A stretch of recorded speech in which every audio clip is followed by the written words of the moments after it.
SBM House of Fragrance. We deal in all types of fragrance, mists, lotions, creams, shower gels, face and body oil perfumes.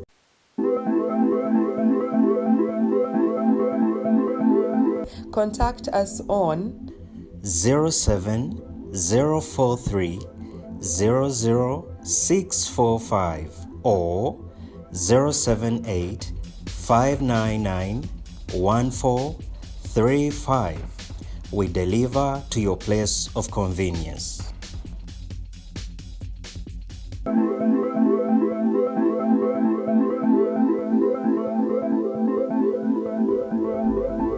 Esente z'Abannayuganda zigenda mu maaso n'okuba nti zireeta tabo oba giyite tagali kubanga bw'otunulira baali baseka Gilbert Bukenya byagenda mu maaso n'okuba nti akola ne ku kaliba gy'alina obaolyawo bimalamu amaanyi naye ng'ate si lwe lusooka okuba nti abikola ajjukira mu 2011 waliwo amawulire agatambula nti ono yagenda mu maaso n'okuba nti akola ebijanjaalo byabinnamubiru like Bukenya ebiseera ebisinga akola ebintu byotamusuubira kola so n'olwekyo kitegeeza okuba nti mbu Professor Gilbert baali baseka Bukenya yagenze mu maaso n'okuba nti akola ebijanjaalo bya Kapa kati eno sho yanyumidde nnyo kubanga nalabyeko n'omusajja mukulu amanyikiddwa nga Rodeni Waikabako ow'entolome ng'agenda mu maaso n'okuba nti naye akola effujjo ku stage.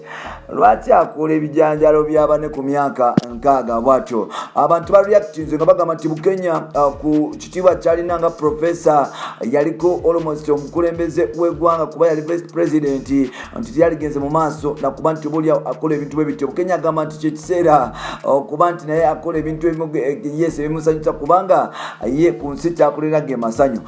Nzikiriza nkusobola okuba nti kutuusaako vidiyo eno mu butongole osobola okuba nti omanya biki ebiva mu ggwanga lyatu Uganda. Tukwaniriza ku mukutu gwaffe nga bulijjo omuganzi okumanyikiddwa nga Uganda Mukamooli amanya n'eddoboozi Ntambi Jimso Namalo n'ekibwa Maxud Jambedi ni Uganda. Webale kuba nti otambula naffe, webale kuba nti otwagala, webale kuba nti osubscribing, webale kuba nti otaking up time n'ogamba nti njatambulanga ne Rich Boya Ntambi Jimso. Olunaku lwaleero bannakampala bonna basoose ne balaba vidiyo zino ne basooka basirika naye ng'ate bagenze mu maaso n'okuba nti obaolyawo bareactinga ey'enjawulo.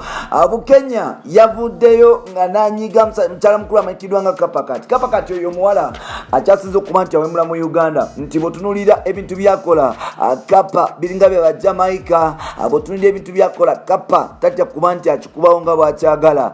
So n'olwekyo recently balinawo bavuye ku poliisi byagenda maaso n'okuba nti ebayita ebasamoninga n'emuyimbi muna amanyikiddwa nga Gravity omuntu oluvannyuma okuba nti almost baali bagezaako okuba nti beekolera ku stage wali eri ku Share Galaxy FM.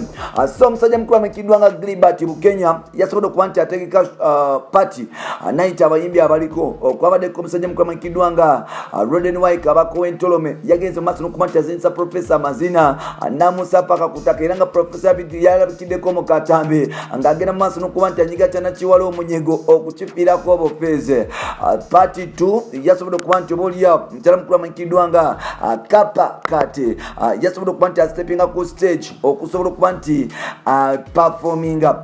Gilbert baali baseka Bukenya ku myaka 68 yasobodde okuba nti obaolyawo yasobodde okuba nti obaolyawo agenda mu maaso n'okuba nti ajja ku stage okuyimba era nga Gilbert Bukenya yasobodde okuba nti steppinga naye ku stage okusobola okuba nti yeesanyusa. Omusajja ono yagenze mu maaso n'okuba nti anyiga okunyigira ddala okunyiga olunyigo ssemanyigo yagenze mu maaso n'okuba nti anyigira ddala omukyalo ono era nga obaolyawo engeri gyamunyizeemu ebintu byagenze mu maaso n'okuba nti obaolyawo byetadde nti yamunyize Kapa paka lwe yakubye enduulu waneno ekiteebezo okuba nti obaolya olwamaze show nti Bukenya yagenze mu maaso n'okuba nti asaba okukola ebijanjalo bya Kapa kati era ng'omuntu wa wansi obaolyawo yasobodde okuba nti afuna essanyu. mukubanti atokose ettooke oba liyita okunyiga ettooke bannayuganda basobodde okuba nti bareactinga. Bukenya si gwe mulundi ogusooka. Jjukira waliwo omwaka gwali gwa 2011 we yagenda maaso n'okuba nti ategeka pool party ewakaawe ewakiso oba I think ne ku hoteere mu balabikirako ku pool party ng'ategese ebyana ebyagenda mu maaso n'okuba nti byeyambula ebyana ne bitandika okuba nti bimansula kugatta okumuzinira amazina ng'ebyana biri mu bikini oba ebimu ku ebyo byali nga biri bwereere mpolampola.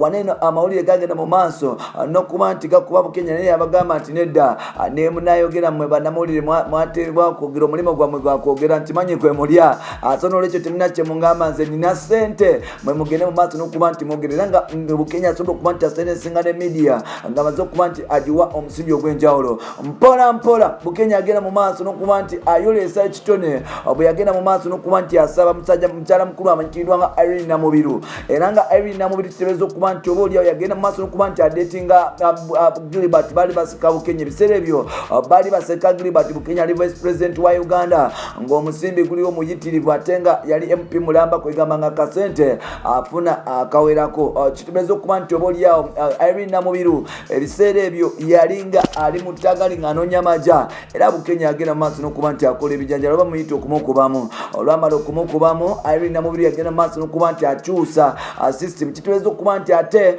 Irene awo yava n'afuna omunnamagye eyali onanyini front beach mpolampola era nga ye CEO Fusion Band omusajja ono bamuyita Kasami naye munnamagye Brigadier Kasami nabwe kityo baali baseka Bukenya engeri gyekiri nti yali amaze okuba nti agwa mu elections ezaali ziddako eza 2016 yali talina kyamugamba so Irene Namubiru n'agenda maaso n'okuba nti akisulawo. Bukenya yakuba oba oliawo yakuba engalabi yagenda maaso n'okuba nti asanyusa omuntu wa wansi oba okukola ebijanjalo oba okuba nti oba oliawo anyiga ennyingo okuba nti agiteeka munda Irene Namubiru paka ku zero era ng'oba oliawo Irene yakomanga kuyimba buyimba ku birowoozo just for just wabula yagenda nga mu maaso n'okuba nti amuyimbira ne oya wali eri ewa Gilbert Bukenya ebyo nga bivuddewo mpola mpola Irene yagenda mu maaso n'okuba nti afuna deal bwe yagenda mu maaso n'okuba nti akolera Gilbert Bukenya oluyimba olwa Nabulo era nga Nabulo ama wa Bukenya yagenda mu maaso n'okuba nti asanyuka. Wanenno tutegeeza okuba nti dancehall star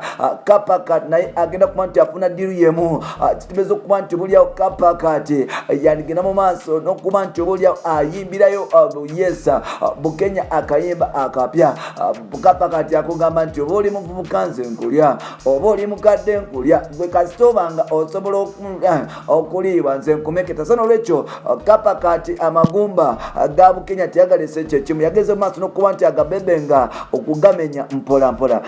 Njagala ombuulire wamma sente ze zisumbuwa Bukenya oba just for just mu ndowooza yange njagamba nti ekiseera kituuka ng'oba oliawo abantu bagenda mu maaso n'okuba nti bakola ebibasanyusa. Nze tunulira nnyo omuntu agenda mu maaso n'okuba nti atandika okuba nti asekerera Bukenya nga atandika okuba nti amwogerera nti mbusimanya sente za Museveni sente zezisikadde bannange oyo Professor Mulamba. Sometimes abantu bwe basoma balina ebintu bingi bibavumbula oba oliawo gwe omuntu wansi atasobola kuba nti akola research kutuuka ku Professor nsuubira oyinza okuba nga tobitegeera. Professor baba asaze okuba nti ateeka waliyo ebitiibwa ebbali okusobola okuba nti yesanyusa ate ne mutandika okuba nti mumwogerera nsuubira kiba kikyamu. N'olwekyo ngenda basaba batali bange tetufuna mitima mibi. Omanyi bannayuganda tunyiiganyiiga nnyo nti oliwo omulaba nga atandise okuba nti agiyisaamu ng'ogamba lwaki oyo agiyisaamu lwaki oyo ayagala kuba nti akola bwati. Ffenna tetugenda kubeera mu nnaku obanga gwe taata wali ku myaka 7 bali ne myaka 5 nga gwe tosobola kuba nti osanyuka. Leka abantu abalala bali mu myaka egyo basanyuke kubanga si be baleeta ennaku. Weesabire abantu basobole okuba nti oba oliawo balabe okyuka nawe ebintu biterere ewammwe amutandika okuba nti bufuna kusanyu. Mulekerawo just kunyiiga bunyiizi. Wane Uganda buli muntu erakoleddeko gavumenti oba buli olaba mbu sente za muwa musolo dada wange ekyamusomesa yateekamu capital okutuuka wato senaawe nga bwogenda mu maaso n'okuba nti okyapa nogenda mu bbala n'osaasanya nabo oli bagenda mu maaso n'okuba nti banyumirwa newankubadde ng'ate A good leader must be exemplary.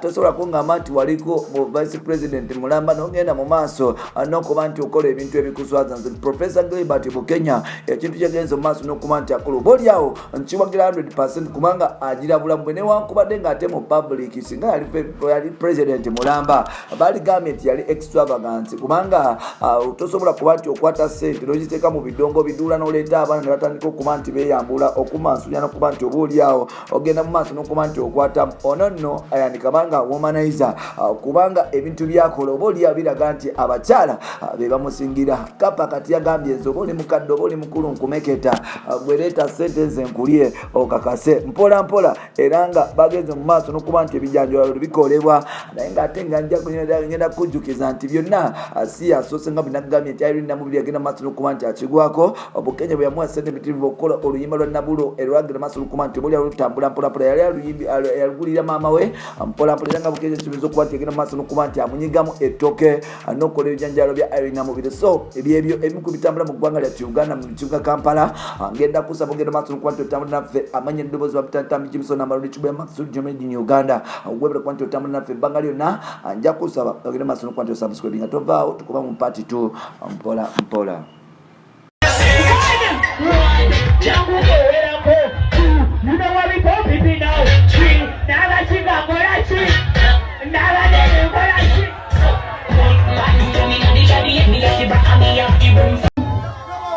Jangu bano banga mambo ajaku omutikule ngenda kutikula walikaboti ngoma kachiri waliko mukono kumungo waliwo wagira Bukenya wagira mukono kumungo wanyumirwa jangu bakulabe ije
SBM House of Fragrance. We deal in all types of fragrance, mists, lotions, creams, shower gels, face and body oil perfumes.